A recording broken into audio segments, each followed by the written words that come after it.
नमस्कार।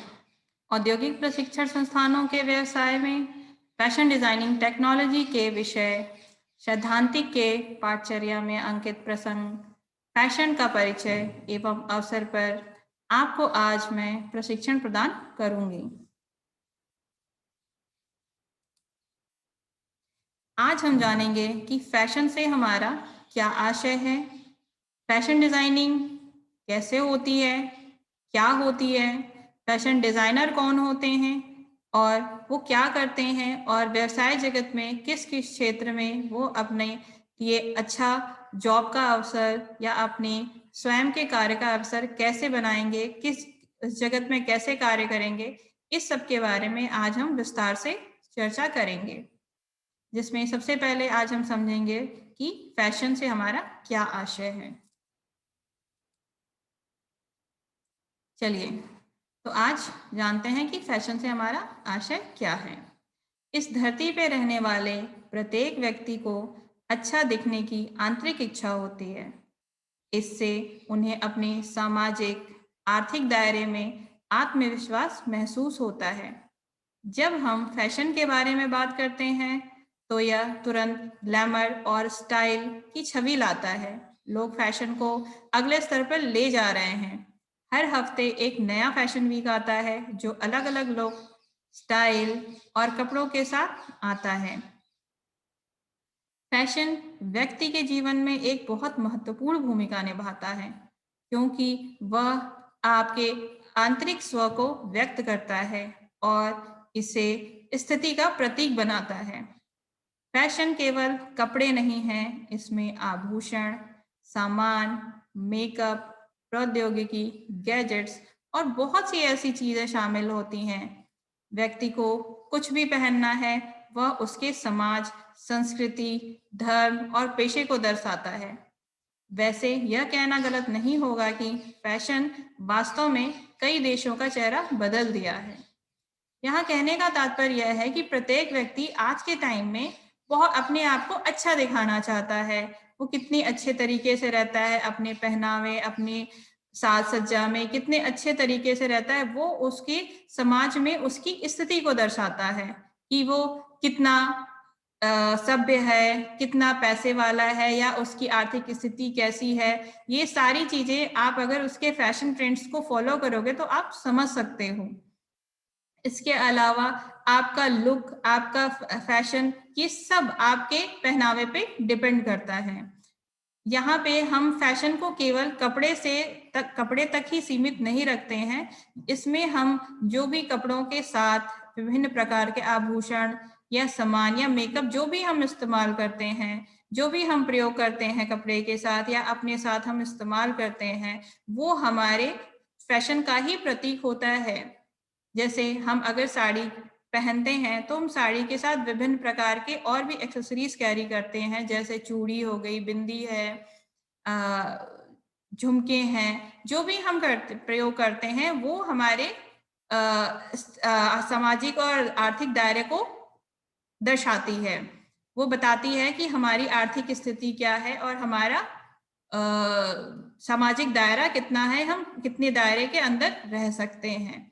इसी के साथ-साथ अगर हम वेस्टर्न आउटफिट कैरी करते हैं, तो उसके साथ हम किस तरह के एक्सेसरीज़ कैरी कर रहे हैं, किस तरह के ब्रेसलेट यूज़ कर रहे हैं, हेयर स्टाइल क्या रख रहे हैं, ये सारी चीज़ें हमारे फैशन से ही रिलेटेड होती हैं। ये समय-समय पर एक समय अंतराल के उपरांत बदलती रहती हैं, जिसे आम जनता फॉलो करती है और उस समय का वो फैशन कहलाता है। ये नहीं इसके अलावा जो भी सामाजिक सांस्कृतिक जो स्थिति होती है वो पहनावे से दर्शाती है।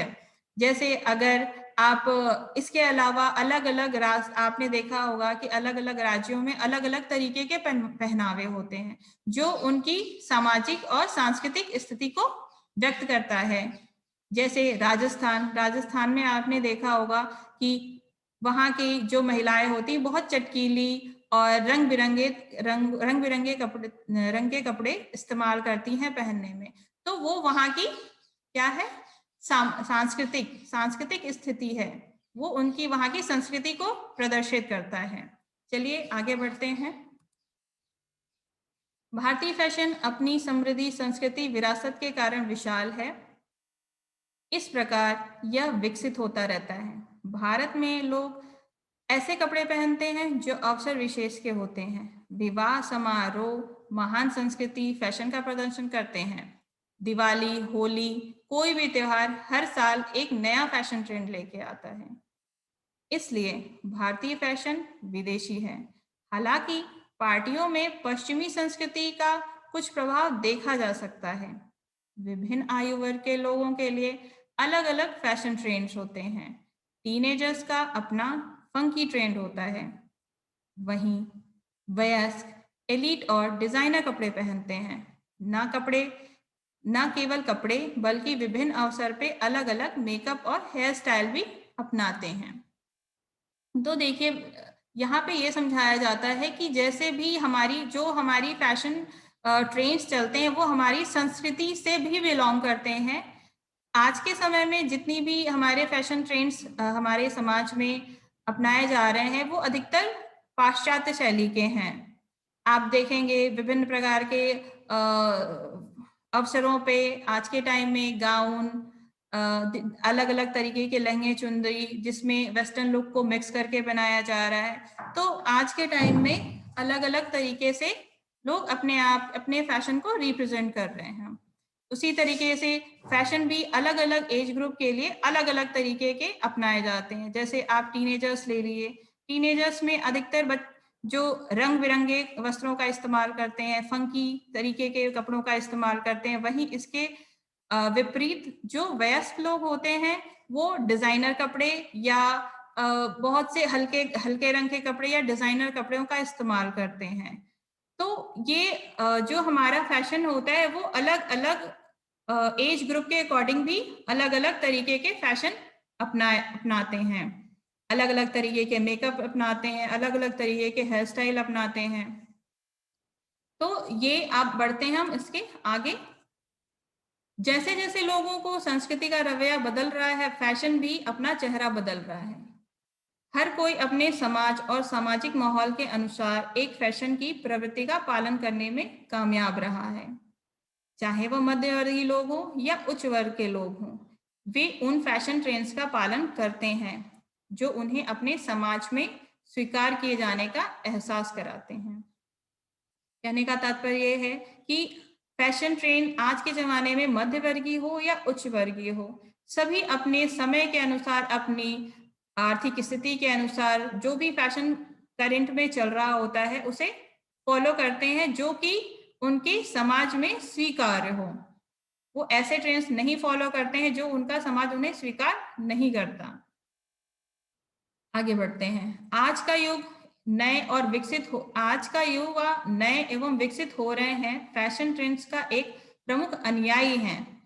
बॉलीवुड हॉलीवुड दोनों भारतीय फैशन को प्रभावित करने में महत्वपूर्ण भूमिका निभाते हैं। भारतीय संस्कृति में समृद्ध और परंपरा के विभिन्न वस्त्र पैटर्न और रंग हैं, जहां भारत के प्रत्येक राज्य अपनी विशिष्ट वेशभूषा और पारंपरिक पोशाक हैं।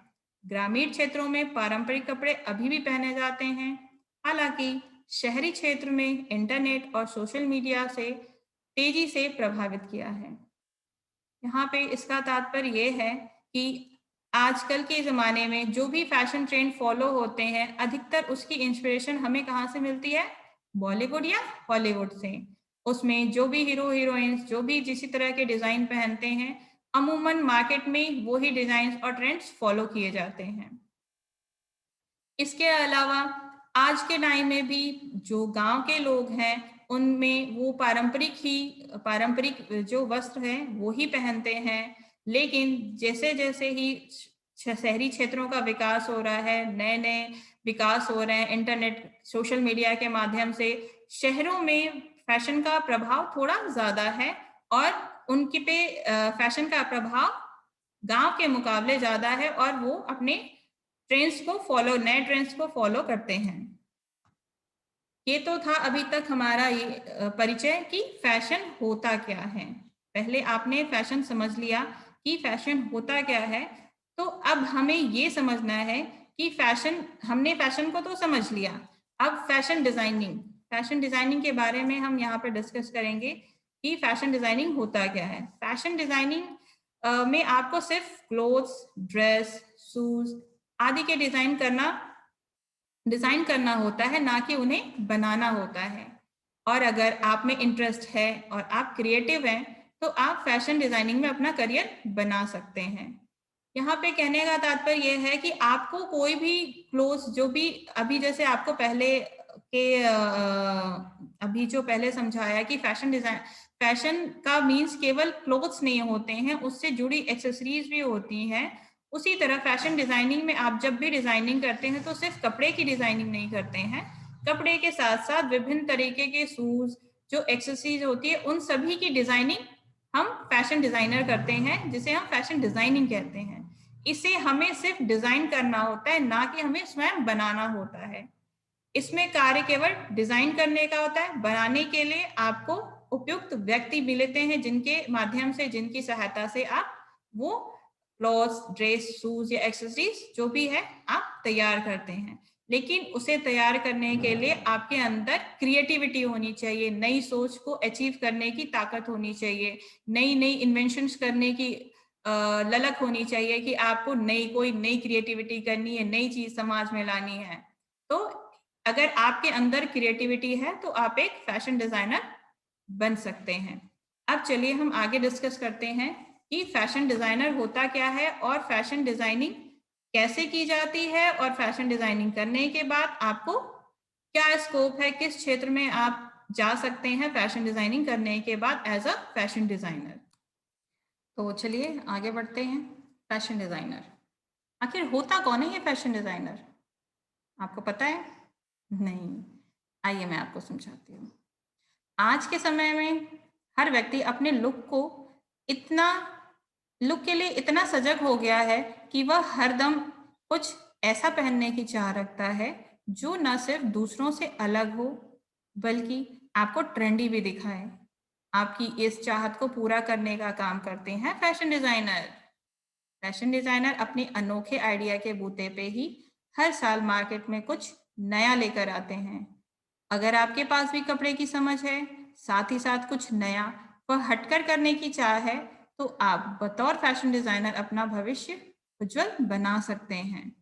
इसमें फैशन डिजाइनर का कार्य ये होता है कि वो समाज में जो भी एक ट्रेंड फॉलो होता है, उसके लिए एक कार्य करने की जो भी फैशन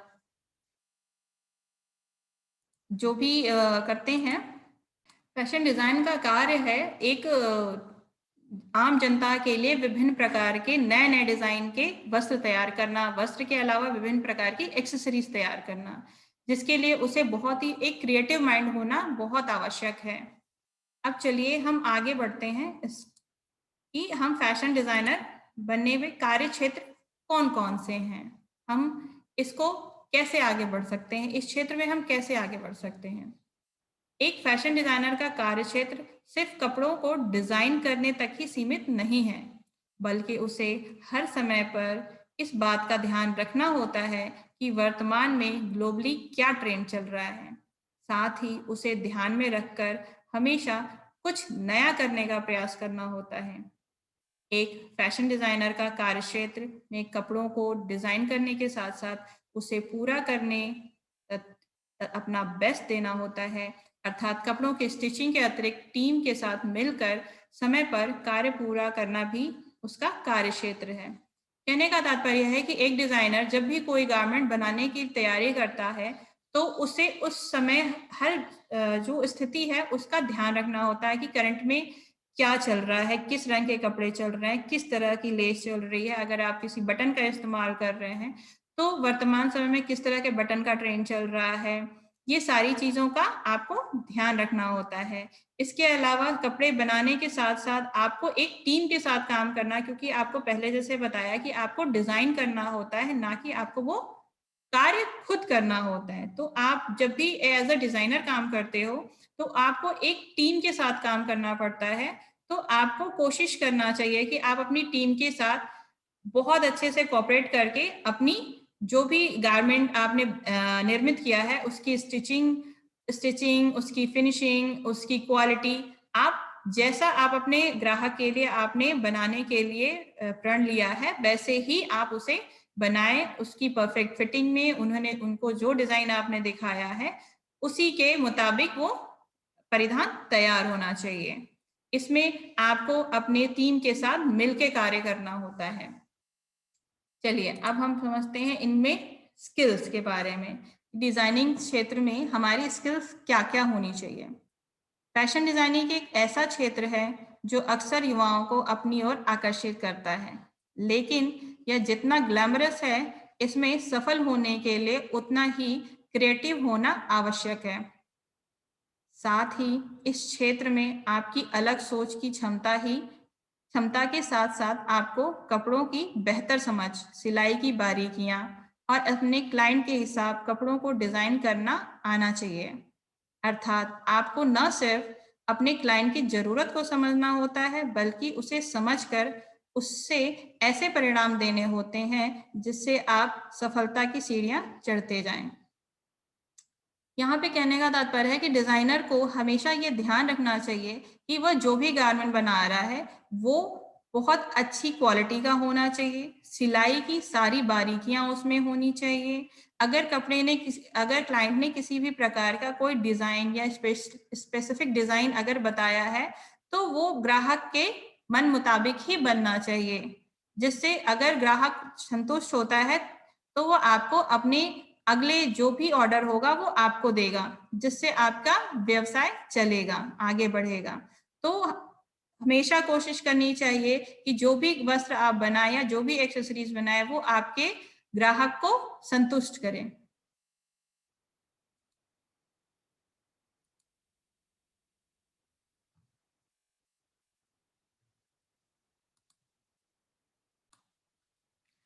आइए अब समझते हैं कि एक फैशन डिज़ाइनर के लिए योग्यता क्या-क्या होनी चाहिए। इस क्षेत्र में भविष्य देख रहे छात्रों के लिए ग्रेजुएशन करना आवश्यक नहीं है। आप चाहें तो 10वीं, 12वीं के बाद शॉर्ट टर्म कोर्स करके भी इस क्षेत्र में कदम रख सकते हैं। आपको इस क्षेत्र में 3 माह से लेकर 1 वर्ष तक के कोर्स मिलेंगे। वहीं डिप्लोमा कोर्स 1 साल से लेके 4 साल तक के होते हैं।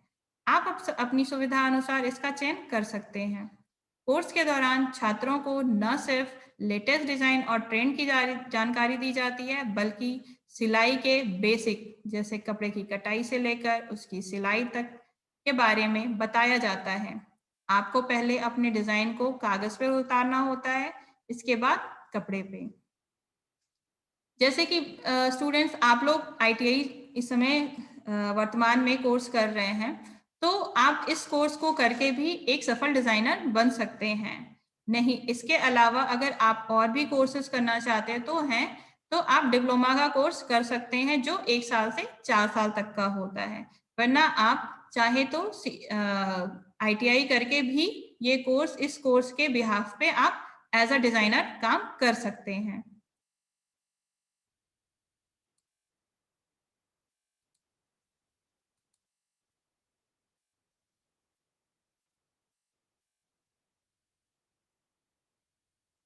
अब आइए समझते हैं कि इस कोर्स को करने के बाद हम किस-किस क्षेत्र में जा सकते हैं। हमारे पास जॉब की कौन-कौन सी अपॉर्चुनिटी होती है, किस क्षेत्र पे अपॉर्चुनिटी होती है, वो हम आज आपको समझाते हैं। फैशन डिजाइनिंग का कोर्स करने के बाद आप कई जगह काम की तलाश कर सकते हैं। सबसे पहले खुद के गुणों को निखार करने के लिए आप किसी बड़ी फैशन डिजाइनर के अंदर ट्रेनिंग ले सकते हैं। वहीं इसके बाद आप किसी कंपनी कपड़े की कंपनी या फैशन हाउस में बतौर फैशन डिजाइनर काम कर सकते हैं। अगर आप किसी के साथ जुड़कर काम करना नहीं चाहते हैं, तो बतौर फ्रीलांसर भी आप अपनी सेवाएं दे सकते हैं। वैसे फिल्म और टीवी इंडस्ट्री में भी अच्छे कॉस्ट्यूम डिजाइनर व फैशन डिजाइनर की डिमांड रहती ही रहती है। आप चाहें तो वहां पर भी संपर्क कर सकते हैं। इसके अतिरिक्त अगर आप खुद का कुछ करना चाहते हैं, तो आप बुटीक खोल सकते हैं या अपने द्वारा डिजाइन किए हुए कपड़ों की प्रदर्शनी लगा सकते हैं या फिर इसका बड़े स्तर पर निर्यात भी कर सकते हैं। आप अपने काम को प्रदर्शित करने के लिए ऑनलाइन बाजार का भी सहारा ले सकते हैं। ऐसे में आप कुछ लेटेस्ट ट्रेंड में यूनिक ट्विस्ट को के साथ ऑनलाइन दुनिया में अपने डिजाइनर्स पेश कर सकते हैं। धीरे धीरे आपकी पकड़ इस क्षेत्र में बहुत अच्छी हो जाएगी। इसके बाद आप अपना व्यवसाय बहुत अच्छी तरीके से चला सकते हैं। तो स्टूडेंट्स देखिए, यहाँ पे जैसे आपको समझाया गया है कि आपके पास 3-4 ऑप्शन हैं अ, व्यवसाय जगत में जाने के लिए, अपनी पहचान बनाने के लिए। आप किसी बड़े फैशन डिज़ाइनर के अंडर में काम कर सकते हैं, उनके साथ नई-नई कलेक्शन सीख सकते हैं, नए कपड़ों के बारे में जानकारी ले सकते हैं, नए-नए तरीकों के परिधान उनके साथ रह के समझ सकते हैं, बनाने की प्रक्रिया समझ सकते हैं। जिससे जब अगर आप अपना काम करना स्टार्ट करेंगे तो आपको बहुत सहूलियत होगी। उसके अलावा दूसरा होता है, आप फ्रीलांसिंग का काम कर सकते हैं। फ्रीलांसिंग में होता है आपको घर से काम करना होता है, उसके लिए कंपनी आपको पे करती है, उनको डिज़ाइन्स तैयार करके आपको देने होते हैं, जिसके लिए वह आपको एक मुश्त राशि वो देती हैं, कंपनीज़ आपको देती हैं। इसके अलावा अगर आप किसी के साथ नहीं काम करना चाहते हैं और आपके अंदर बहुत क्रिएटिविटी है, तो आप चाहे तो अपना बिज़नेस स्वयं कर सकते हैं। आप कोई भी बिज़नेस स्टार्ट कर सकते हैं। अपने अपने किसी भी अपने गारमेंट्स की प्रदर्शनी लगा सकते हैं, प्रदर्शनियों में अपने गारमेंट सेल कर सकते हैं या निर्यात कर सकते हैं विदेशों में। आज के टाइम में बहुत से ऐसी देश हैं जो भारत से विभिन्न प्रकार के गारमेंट्स निर्यात करते हैं, एक्सेसरीज़ निर्यात करते हैं, तो आप वो कार्य भी कर सकते हैं। पर ये उन लोगों के लिए मुनाफ़े वाला है जिनकी आर्थिक स्थिति अच्छी है। अगर जिनकी आर्थिक स्थिति नहीं अच्छी है, वो चाहे तो किसी कंपनी में भी जॉब कर सकते हैं या किसी डिज़ाइनर के साथ भी जुड़ के काम कर सकते हैं। उनके साथ जुड़ के काम करने के बाद, अपनी आर्थिक स्थिति मजबूत करने के बाद, वो चाहें तो अपने स्वयं का भी रोज़गार कर सकते हैं। अच्छा, हम अब समझते हैं हम कि हम जो जॉब करते हैं, जो भी कार्य करते हैं, तो उससे हमारी आमदनी कितनी कितनी आमदनी हो सकती है। इस क्षेत्र में आपकी आमदनी इस बात पर भी निर्भर करेगी कि आप किसी कंपनी में जॉब करते हैं या फिर अपना खुद का बिज़नेस शुरू करते हैं। अगर आप कहीं पर जॉब करते हैं, तो शुरुआती दौर में आपको 15,000 रुपए महीने आसानी से मिल जाएँगे। वहीं कहीं धीरे-धीरे अनुभव के साथ आपकी आमदनी प्रति माह 50,000 तक भी आसानी से कमाई जा सकती है। इसके अतिरिक्त अगर आप अनुभवी और टैलेंटेड हैं, तो आप अपना बिज़नेस, अपना काम शुरू करके लाखों रुपए कमा सकते हैं। तो छात्रों, आप ये खुद डिसाइड करेंगे कि आपको क्या करना है। ये आपकी आर्थिक स्थिति, आपकी आपकी क्रिएटिविटी, इन सब बातों पर भी निर्भर करती है कि आप जितने क्रिएटिव होंगे, आपकी इनकम उतनी अच्छी होगी। क्योंकि आज के दौर में लोगों को क्रिएटिव चीज़ें ज़्यादा पसंद आती हैं। अगर आप अपने ग्राहक के लिए बहुत क्रिएटिव और अच्छी चीज़ें प्रस्तुत करते हो, उन्हें प्रोवाइड कराते हो, तो वो उस वस्त्र के लिए या उस एक्सेसरीज़ के लिए मुँह माँगी भी कीमत देने को तैयार होते हैं। तो ये आपके ऊपर डिपेंड करता है कि आपकी आमदनी कितनी होगी। जो व्यक्ति जितना क्रिएटिव होगा, उसकी आमदनी उतनी ही अच्छी मानी जाती है। तो स्टूडेंट्स, आप मुझे आशा है कि मैंने जो भी पढ़ाया आप लोगों को समझ में आया होगा और मेरी इस कक्षा से, इस लेक्चर से आप लोगों को बहुत मदद मिलेगी। आपके उज्जवल भविष्य के लिए मैं कामना करती हूँ। धन्यवाद।